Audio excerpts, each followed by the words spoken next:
एकदम सावधान हो जाइए, एकदम सीरियस हो जाइए। अब हंसी मजाक का समय बिल्कुल जा चुका है, क्योंकि तूफान आने वाला है। और ये तूफान वो दो ग्रह लेकर आने वाले हैं जो अच्छे अच्छों को अपने घुटनों पर गिरा देते हैं। ये तूफान न जाने कितने लोगों को उड़ा ले जाएगा। ये तूफान जिंदगी में बहुत कुछ बदलाव लेके आने वाला है। ये दो वो ग्रह हैं जो पैदा तो राक्षस हुए थे, और देवता भी इनको अमृत पीने से रोक नहीं पाए।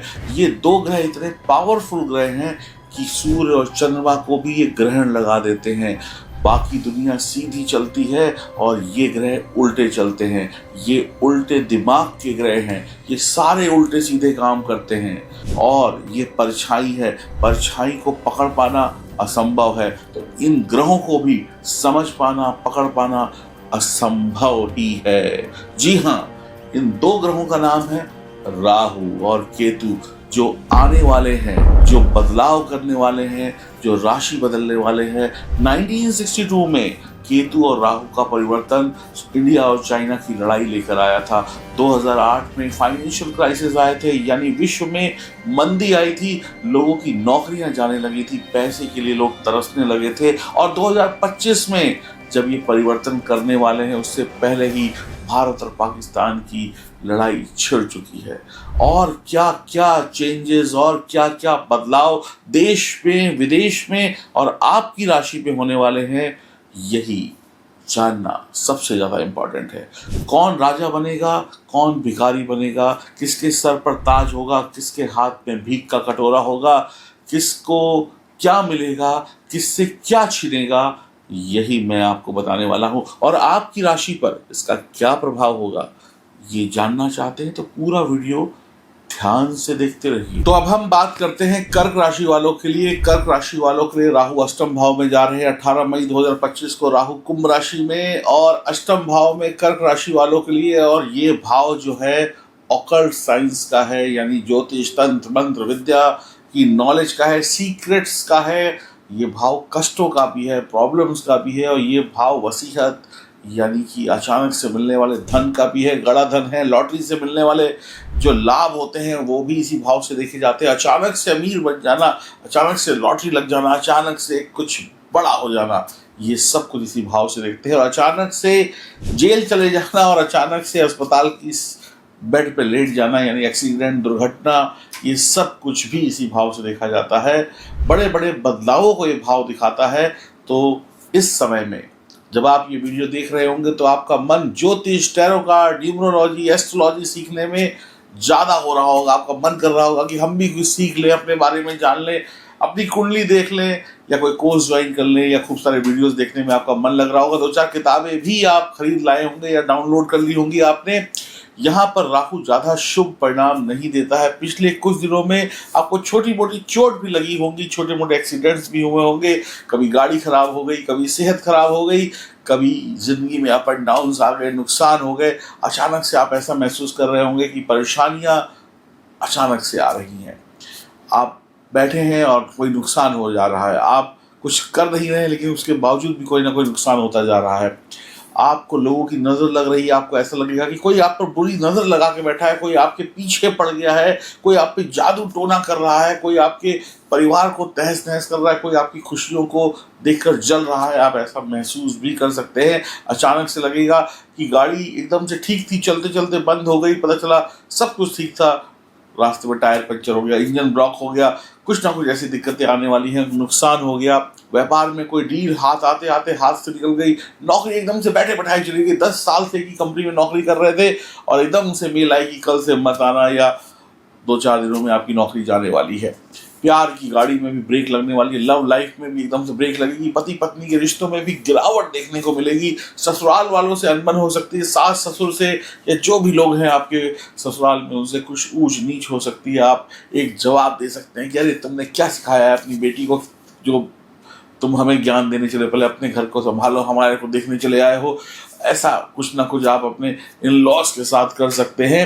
अचानक से कोई कोर्ट कचहरी का केस आपके ऊपर आ सकता है, कोई एक्सीडेंट हो सकता है, कोई आपको मार दे, आप किसी को मार दे, पता चला हो गया कांड। आप कोई टैक्स वैक्स की चोरी करते हैं तो कोई कहते हैं ना ईडी का या कोई आपके ऊपर जीएसटी वालों का नोटिस वगैरह भी आ सकता है। अचानक से आपके जो अच्छे दोस्त होंगे वो आपसे दूर जाने लगेंगे क्योंकि आप उनसे लड़ने लगेंगे। दोस्ती यारी में अब आप अच्छे दोस्तों को छोड़कर कुछ ऐसे नए दोस्तों को बना लेंगे जिससे आपको कहते हैं ना नुकसान ही होने वाला है। अब आप ऐसे दोस्तों को बनाएंगे जो आपको शॉर्टकट से पैसा कमाने का रास्ता दिखाएंगे। अब आप कहेंगे यार मैं छोड़ो यार, तुम तो लंबी लंबी बातें करते हो, ये आदमी बढ़िया, इससे बात करते हैं। तो अब आप अच्छे दोस्तों से दूरी बना लेंगे और कुछ बुरे लोगों की संगति में जा सकते हैं, कुछ बुरी आदतें भी पाल सकते हैं। आपको पता चल गया कि पैसा कमाने का ये वाला रास्ता है और इस व्यक्ति से मिलना है तो आप उसके पीछे पीछे चले जाएंगे, चाहे वो रास्ता नंबर 2 का क्यों ना हो। बाद में पता चलेगा भाई साहब फंस गए। बाद में पता चलेगा कि जो दोस्त था जिसको आप अच्छा समझ रहे थे उसने फंसा दिया, इसमें पुराना दोस्त ही आपकी जमानत कराने के लिए आया। इस समय में आपको फूड पॉइजन हो सकता है, गैस की प्रॉब्लम हो सकती है, पेट दर्द हो सकता है, कुछ और छोटी बड़ी प्रॉब्लम हो सकती है, हेडेक हो सकता है, गैस पेट में बने और दिमाग में चढ़ जाए, ऐसी समस्याएं भी हो सकती हैं। वर्कआउट करना बहुत ज़रूरी होगा, थकावट बढ़ेगी, रात की नींद भी हराम होने वाली है। रात भर इधर उधर की बातें सोचते रहेंगे। खुद को फिट रखने के लिए आपको छोटी छोटी घरेलू रेमेडीज़ को आप ढूंढते हुए नजर आएंगे। गले में दर्द हो गया तो कहेंगे इलायची खा लें, काली मिर्च खा लें, जुकाम हो गया तो अदरक वाली चाय पी लें। ऐसी छोटी छोटी रेमेडीज़ भी आप करते हुए नजर आएंगे। मम्मी से पूछेंगे पेट में दर्द हो रहा है, मम्मी कहेंगे अजवाइन खा लो, चूरन खा लो। लेकिन ये इस बात का ध्यान रखिएगा कोई बड़ी समस्या ना होने पाए, और बड़ी समस्या अगर है तो डॉक्टर के पास जाएं, किसी एक्सपर्ट की सलाह लें। दादी माँ के घरेलू नुस्खे एक लिमिट तक ही अपनाइएगा, कहीं ऐसा ना हो कि रोग बड़ा हो और आप चूरन चाटते रह जाए और फिर पता चले कि पेट का ऑपरेशन हो गया। कहीं सुनी बातों पर आपको बिल्कुल नहीं आना है, कहीं सुनी बातों पर आपको बिल्कुल भी यकीन नहीं करना है।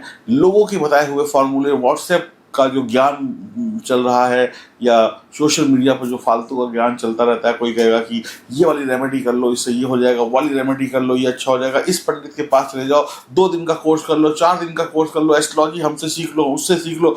ऐसे बहकावों में आकर आप कम नॉलेज लेकर अपने वक्त को खराब कर देंगे। मैं आपको बहुत प्यार से ये बात बोलना चाहूँगा, बहुत जिम्मेदारी के साथ बोलना चाहूँगा। एस्ट्रोलॉजी जैसा बड़ा सब्जेक्ट 2 दिन की वर्कशॉप या 2 घंटे की वर्कशॉप से कभी भी आपको नहीं आ सकता। ये लोग सिर्फ पैसा कमाकर आपको बेवकूफ़ बनाएंगे और एक बार आप इनके चक्कर में फंस गए फिर आपको फंसाते चले जाएंगे। कोई भी बड़े से बड़ा पंडित अगर आपसे ये कहता है कि 99 रुपये की 101 रुपये की किताब खरीदो या ये कुंडली खरीदो या वो कुंडली खरीदो, इससे आपका भविष्य पता चल जाएगा, मैं आपको बता रहा हूँ ये सब कंप्यूटर से बनाई गई कुंडलियाँ हैं।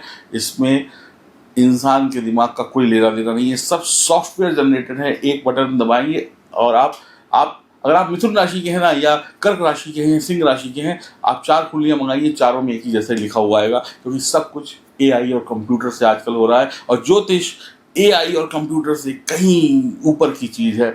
तो ऐसे बहकावों में आकर आप गलत रेमेडीज करके अपने जीवन को और तबाह कर लेंगे। बहुत सारे एडवर्टीजमेंट आपको देखने को मिलेंगे, इन सब से आपको बचने की ज़रूरत होगी, यहीं पर आप फंसते हुए नजर आएंगे। अचानक से आपको विरासत में पैसा मिल सकता है, पुरानी इन्वेस्टमेंट का मोटा लाभ मिल सकता है। कोई शेयर मार्केट में पैसा लगाया था 2 साल पहले, अचानक से वो बढ़ सकता है। आपने किसी को उधार दिया था वो वापस मिल सकता है। आपने कोई प्रॉपर्टी खरीदी थी उसके पैसे अचानक से बढ़ सकते हैं। कोई भी इन्वेस्टमेंट आपने बहुत पहले की थी वो अचानक से अब एक बड़ा रूप ले सकती है, यानी आपको मोटा पैसा दे सकती है।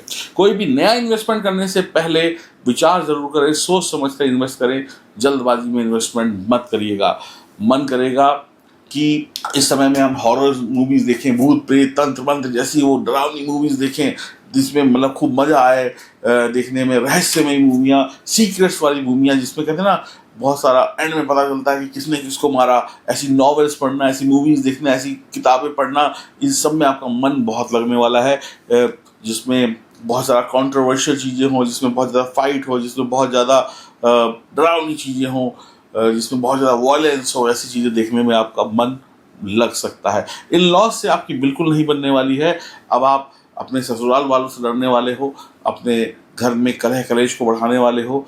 अब आप अपने जो इन लॉज हैं उनको कहते हैं ना, अब आप उनकी इज्जत नहीं करेंगे, आप ऐसा कह सकते हैं। अब आप जो इज्जत थी अब कहेंगे बहुत कर ली इज्जत तुम्हारी, अब बहुत हुआ, अब हम नहीं। अब आप अपनी पत्नी से कहेंगे अब हम उनके पैर में नहीं छूएंगे, अब हम नहीं जा रहे उनके घर, बहुत हमने कर लिया यार, छोड़ो यार, वो बेकार लोग हैं। तुम्हारा भाई जो है, हमारा जो साला है बहुत बेकार है, हमारे तुम्हारी या तुम्हारी मम्मी तो बस फालतू की बात करती है, जब देखो तब उल्टी सी। आज तक हम नहीं बोले थे लेकिन अब बोल दे रहे हैं कि हमें तुम्हारे पिताजी की ये बात अच्छी नहीं लगती, जब देखो तब हमको ऐसा ऐसा बोलते रहते हैं। ये सब आप अपने इन लॉज के बारे में बोलकर अपने रिश्तों को या पारिवारिक जो माहौल होता है उसको खराब करने वाले हैं। और इसका सीधा असर आप पति पत्नी के रिश्तों में भी पड़ने वाला है। जब आप उनके माँ बाप की, उनके परिवार की इज्जत नहीं करेंगे तो फिर लड़ाई झगड़ा तो आपका भी होगा। जुबान कड़वी हो सकती है। अब आप खुद को बदलने के लिए कुछ बड़े बड़े चेंजेस लेके आ सकते हैं कि मुझे अपना लाइफस्टाइल चेंज करना है, मुझे अपना घर चेंज करना है, मुझे अपनी पुरानी आदतों को चेंज करना है। अब आप खुद को नया एक रूप देना चाहेंगे, इसमें पैसा भी खर्च करेंगे। अब आप देखेंगे कि मुझे अब पुराने ज़माने से कोई लेना देना नहीं, अब मैं नए ज़माने के हिसाब से चलूँगा, एकदम मॉडर्न ज़िंदगी जीनी है मुझे। तो कई आदतें, कई चीज़ें, कई स्टाइल्स, कई चीज़ें आप अपने आपकी जो खुद की थी उनको आप बदल कर नई चीज़ों को अडॉप्ट करते हुए नजर आएंगे। आप इस समय में किसी से भी तू तड़ाक ना करें, चाहे घर हो या बाहर हो, रिश्तों को तोड़े नहीं। धर्म कर्म में आपकी अच्छी खासी रुचि बढ़ने वाली। 8वां घर जो है, 8वें घर के बाद 9वां घर आता है जो कि भाग्य का है, धर्म का है, कर्म का है। तो अब आप ईश्वरवादी होने वाले हैं, तीर्थ यात्रा करने वाले हैं। बड़े दिनों से आपने पहले कहते थे कि अरे कौन जाएगा अमरनाथ की यात्रा करने, कौन जाएगा वैष्णो देवी, कौन जाएगा बैजनाथ, कौन जाएगा काशी विश्वनाथ। अब आप अचानक से आपके अंदर परिवर्तन आएगा कि चलो होके आते हैं, थोड़ा तीर्थ यात्रा करते हैं। ये सब चीज़ें आपके अंदर अब बढ़ने वाली, धर्म कर्म में रुचि बढ़ने वाली है, ट्रैवल तीर्थ यात्रा में बढ़ने वाला है, रहस्यमयी चीज़ों में इंटरेस्ट बढ़ने वाला है। अब आप कहेंगे वो वाला जो किला था उसमें रात में भूत आते तो हमको पता चल रहा है कैसे भूत आते हैं, हम उनको देखने के लिए जाएंगे। अब आप हॉरर पॉडकास्ट वगैरह भी देख सकते हैं। तंत्र मंत्र में आपका रुझान बढ़ सकता है। अब आप तंत्र मंत्र की तरफ बहुत एक्टिव हो सकते हैं। अब आप कहेंगे हम भी सीख लेते हैं कैसे ये किया जाता है, ये वाली विद्या कैसे है, वाली विद्या कैसे। अब हम भी करनी सिद्ध करेंगे, अब हम भी पिशाचनी सिद्ध करेंगे, अब हम भी तांत्रिक बनेंगे। ऐसी दिमाग में आपके सोच आ सकती है और किसी अरे गहरे झोला छाप व्यक्ति की बातों में आकर आप कोई क्रिया, कोई सिद्धि प्राप्त करने के लिए बैठ गए तो पता चला सिद्धि बुद्धि तो आपके हाथ में आई नहीं, आप पागल जरूर हो जाएंगे। तो अच्छे गुरु के संरक्षण में जाकर ऐसी विद्याएं प्राप्त करी जा सकती हैं, लेकिन उसके लिए अच्छे गुरु का होना बहुत आवश्यक है। खुद हीरो मत बनिएगा, वरना ऐसा पलटी मारेंगे कि ना इधर के रहेंगे ना उधर के रहेंगे। तो इन सब चीज़ों के साथ मजाक नहीं करना है। इस समय में आप देख रहे होंगे या पिछले कुछ दिनों में आपको ऐसा महसूस हो रहा होगा कि छत से पानी टपक रहा है। आप जिस घर में रहते हैं हो सकता है उस घर में ना हो, आपके पिताजी का फोन आ रहा है कि गांव वाले घर में या पुराने वाले घर में छत टपक रही है, छत क्रैक हो रही है, छत टूट रही है, छत पे दरार पड़ गई है, छत के ऊपर पानी भरना शुरू हो गया और पता चला छत के ऊपर खूब सारा कचरा जमा कर दिया। छत के ऊपर आप सीमेंट की बोरी पड़ी है, कोयले की बोरी पड़ी है, घर बन रहा था तो उसकी छोटी छोटी क्या पत्थर होते हैं, ईटा सीमेंट छत पे पड़ा पड़ा जम गया, छत गंदी हो गई। ऐसी चीजें आपको देखने को बहुत मिलेंगी। पड़ोसी फोन करके कहेंगे भैया रहते तो दिल्ली हो और बम्बई वाले घर में पानी भर रहा है, छत पे सीलन आ रही है। ऐसी चीजें आपको देखने को मिलेंगी। तो ये सब चीज़ों को सुधारने की कोशिश करिए। अपनी घर की छत जहाँ रहते हैं या आपके पैतृक घर जो है, गांव का घर जो है, उसको भी सही करने की जिम्मेदारी आपकी होगी। पता चलेगा बाथरूम की टंकी टूट गई, बाथरूम का नल टूट गया, बाथरूम में पानी लीक हो रहा है, पता चला सीलन आ रही है, बाथरूम में वॉश बेसिन टूट गया, जो टॉयलेट सीट है उसका कोई पेच निकल गया। कुछ ना कुछ ऐसी खराबी आपको अपने टॉयलेट में भी देखने को मिलेगी। हो सकता है एग्जॉस्ट फैन खराब हो जाए, टाइल टूट जाए या कुछ भी और छोटी मोटी दुर्घटनाएं या टूट फूट आपके टॉयलेट में हो सकती है। ये सब चीज़ें आपके साथ हो रही होंगी या हो चुकी होंगी, नहीं हुई हैं तो हो सकती है। इस समय में अगर आप अपनी छत को बदलते हैं, क्योंकि छत बहुत टूटने वाली है, आप लोगों की बरसात में ढह जाएगी, टूट जाएगी। तो अगर आप अपने घर की छत नई डाल रहे हैं, बिल्कुल नई छत डाल रहे हैं, तो लंटर, प्रॉपर लंटर डालिएगा, कच्ची छत मत डालिएगा, टीन टप्पर वाली छत मत डालिएगा। अगर आपकी छत टूटी है या तो उसको रिपेयर करा के सही करा ले, अगर छत बदलनी है तो आपका जो पुराना मलबा निकलेगा, जो पुरानी छत जो तोड़ने से मलबा निकला, उसका भी इस्तेमाल नई छत बनाने में ज़रूर करिएगा, वरना राहु आपकी बैंड बजा देंगे। Research work, field work, CBI, CID खोजना, इसको खोजना, उसको खोजना, ये सब चीज़ों में आपको मन लगेगा। अगर आप CBI में हैं, पुलिस में हैं, सेना में है, ED में है, या जो सी ऐसी फील्ड होती है जो लोग खोजने वाली होती है, इंटेलिजेंस ब्यूरो में है, तो आपके लिए बहुत अच्छा समय। डॉक्टर हैं, वैज्ञानिक हैं, आपके लिए बहुत अच्छा समय है। जो भी लोग, कोई आप साइंटिस्ट हैं, आप वैक्सीन खोज रहे हैं, आप कोई दवाई खोज रहे हैं, आप डेटा साइंटिस्ट हैं, आप कोई टेक्नोलॉजी वाली फील्ड में हैं और कोई नया सॉफ्टवेयर खोज रहे हैं, आप किसी भी फील्ड में है जहाँ पर खोजने का काम होता है, आप एक नई चीज़ को जो दुनिया के सामने लाने वाला काम होता है, ऐसी किसी भी फील्ड से आप जुड़े हैं तो आपके लिए वक्त बहुत अच्छा होने वाला है। आप बहुत सारी मिस्ट्रीज को सॉल्व करने वाले हैं, बहुत सारी पहेलियों का जवाब आपकी ज़ुबान पर होगा, बहुत सारे प्रश्नों का उत्तर आपकी ज़ुबान पे होगा। जो किसी को नहीं पता वो आपको इस समय में पता होगा। छल कपट बिल्कुल नहीं करना है, अपनी घर की छत को बिल्कुल साफ रखना है, वर्क प्लेस पर पॉलिटिक्स नहीं करनी है, वर्क प्लेस में चुपचाप अपना काम करते रहना है। वर्क प्लेस में इस समय में अगर कोई आपको छेड़ेगा तो आप उसको पूरा ही का पूरा छेड़ देंगे, कोई आपकी उंगली पकड़ेगा आप उसको पूरा का पूरा ही पकड़ लेंगे। यानी अगर आपसे कोई बदजुबानी करेगा तो आप उसके मुंह पर उसको उल्टा सीधा बोल देंगे, क्योंकि राहु डरता नहीं है, राहु को शर्म नहीं है, राहु बेशर्म है। तो अब आप कुछ हद तक रिश्तों में या अपने पार्टनर के साथ या अपने कलीग के साथ बेशर्म हो जाएंगे। जो नहीं बोलना है वो भी मुंह पर बोल देंगे, और जो बोलना है वो तो बोलेंगे ही। तो कुल मिलाकर थोड़ा जुबान पर भी कंट्रोल रखने की आवश्यकता होगी। पैरों में चोट लग सकती है, एक्सीडेंट हो सकता है, बहुत सारी दुर्घटनाएं हो सकती हैं, कोई गलती करी तो जेल यात्रा भी हो सकती है, सजा मिल सकती है। आप अपने परिवार के लोगों को नए नए बिजनेस में डाल सकते हैं। भाई हमारे पास तो टाइम नहीं है, मम्मी एक काम करो तुम इस वाले बिजनेस में चले जाओ। या ऐसा हो सकता है कि पापा आप अपना डीमैट अकाउंट खोल लो, मम्मी आप भी खोल लो, भैया भी खोल लें, बहन भी खोल लें, पत्नी को भी खुलवा दिया और खूब सारे शेयर खरीद रहे हैं, जो भी आईपीओ वगैरह है उसमें पैसा लगा रहे हैं। तो सारी जो अकाउंट है उनका होल्ड आपके हाथ में होगा, अलग अलग लोगों का खुलवाएंगे परिवार का, उसका यूज आप करेंगे, यानी इनकम सोर्स को आप बढ़ाने वाले हैं। हो सकता है आप कहें अपनी पत्नी को कि तुम इस वाली चीज़ में एनरोल कर लो, पापा को आप कहें कि आप इस चीज़ में चले जाओ और एक इनकम का रास्ता बन जाए। ऐसे बहुत सारी चीज़ें आप खुद भी करेंगे और अपने परिवार वालों को भी अपने दिमाग से नई नई चीज़ों में डालकर इनकम जनरेट करेंगे। पैसा कमाने के नए रास्ते खुद भी खोजेंगे और अपने परिवार वालों को भी उसमें इन्वॉल्व करेंगे। आप अपने जीवन साथी की तरक्की भी यहाँ पर देखने वाले हैं। आपको ऐसा महसूस होगा कि अब आपका जीवन साथी भी सेटल हो गया है, उसको भी अब अच्छा काम मिल रहा है, यानी पति पत्नी दोनों मिलकर कमा रहे हैं। राहु का काम है कंफ्यूजन क्रिएट करना, राहु का काम है भ्रम पैदा करना। तो जहाँ पर भ्रम है, जहाँ पे कंफ्यूजन है, राहु भटकाव है, राहु आपको 10 जगह पे भटका के रख देगा। और भटकाव का एक ही सोल्यूशन होता है, वो होता है ध्यान और मेडिटेशन। तो देवगुरु बृहस्पति को मजबूत करिए, क्योंकि राहु अज्ञानता है, राहु भोगी है, देवगुरु बृहस्पति ज्ञान है, शिक्षा है, सही सलाह है। तो आप बड़ों की सलाह ज़रूर मानिएगा, बड़ों की सलाह से चलिएगा, तभी आपका बेड़ा पार होने वाला है। कोई भी फैसला बिना सलाह के मत करिएगा। और 4 ग्राम चांदी का एक टुकड़ा अपने गले में पहन लीजिएगा, ताकि आपके साथ कोई भी अनहोनी ना होने पाए। तो अगर आप ये देखते हैं कि राहु का ये जो गोचर है अगले 18 महीनों के लिए आपके लिए कैसा है, तो कई मामलों में तो बहुत अच्छा है, लेकिन कुछ मामलों में आपको खुद पर कंट्रोल भी करना होगा। तो उपाय के तौर पे आप क्या कर सकते हैं? उपाय के तौर पर 4 ग्राम चांदी का टुकड़ा गले में पहन सकते हैं, शिव जी की उपासना कर सकते हैं, देवगुरु बृहस्पति को स्थापित कर सकते हैं, यानी कि माथे पर केसर का टीका लगा सकते हैं, मंदिर जाना शुरू कर सकते हैं, मंदिर में पीली चीजों का दान करना शुरू कर सकते हैं, कुल पुरोहित का या किसी अच्छे साधु संत का, योग्य साधु संत का आशीर्वाद लेना भी आपके लिए बहुत अच्छे रिजल्ट लेकर आएगा। और अपने बड़ों का, अपने माता पिता का सम्मान करें, बदजुबानी मत करें, तू तड़ाक मत करें। आप ये मत समझें कि आप किसी को गुस्सा करके उल्टे सीधे शब्द बोलकर आप बहुत बड़े हो जाएंगे।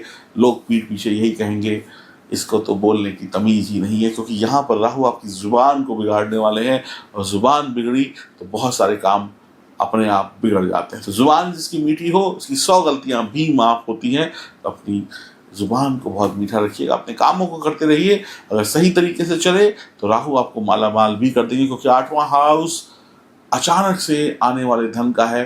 तो रातों रात राहु आपको पैसे वाला बना सकते हैं, अमीर बना सकते हैं, आपकी गरीबी को चुटकियों में दूर कर सकते हैं।